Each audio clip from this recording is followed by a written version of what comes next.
Good morning, and welcome to our weekly e-devotion from Glenwood Lutheran Church. My name is Pastor Mark Manning. We gather this week, and our Roman Catholic brothers and sisters are celebrating on the 15th, August 15th, the Feast of the Assumption of Mary. And Lutherans have a sort of a connection to this because of our close ties with Roman Catholics, but many of us just don't know much about it. And more importantly, we don't know how should we relate, how do we think about this as Lutherans. So I'm going to talk a little bit about that this morning. Martin Luther, of course, you have to remember, came out of the Catholic Church. He was steeped in its piety. He was surrounded by it as he grew up. And even as he became more and more radical in his views and was ultimately excommunicated from the church, he still retained that background as much as his ideas maybe had evolved. Where he came from was still a part of who he was. That belief and those devotions and those pieties didn't just leave overnight when he nailed the 95 Theses on the wall at Wittenberg. Well, the Feast of the Assumption of Mary is the idea that Mary never died a physical death like you and I did, but rather like the angel Gabriel or Jesus was bodily assumed, taken into heaven. And it came about as a result of popular piety in the centuries after Christianity develops and people start thinking about the subject of who Mary is, how was she, and we have there are other beliefs about her as well, her perpetual virginity, the idea that she was conceived without sin, a number of things like this. And again, one of those outgrowths is that she was never died a human death as we know it, but rather was brought into heaven by God.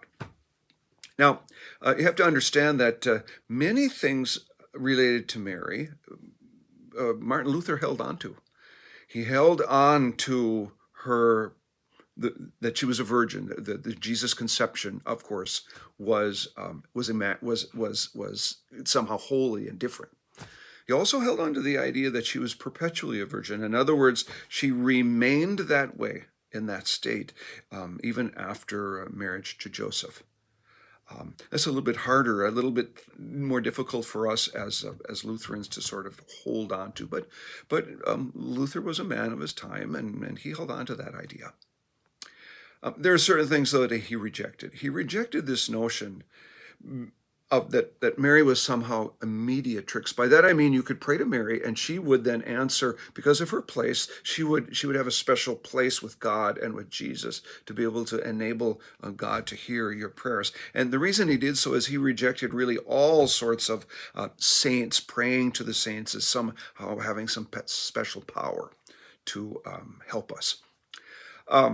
So there were other things that he rejected as well. He really did not support the idea that Mary was born without sin.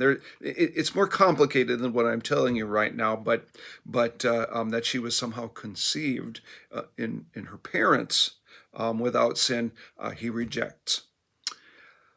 Well, in the end, with the bodily assumption of Jesus, of Mary, the Feast of the Assumption, he finally comes down and he says this. The last sermon that he ever preached on the Feast of the Assumption, which is August 15th, 1522, he finally comes to this realization.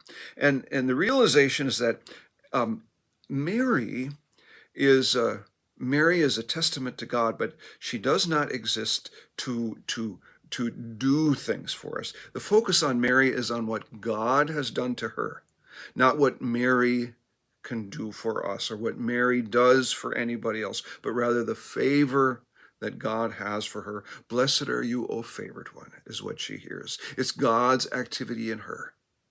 This is what he says in that sermon then, finally, on August 15th.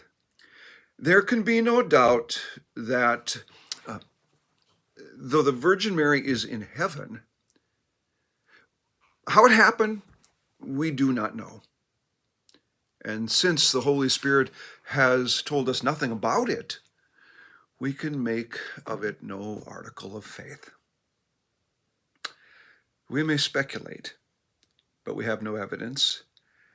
And our faith isn't dependent on it either.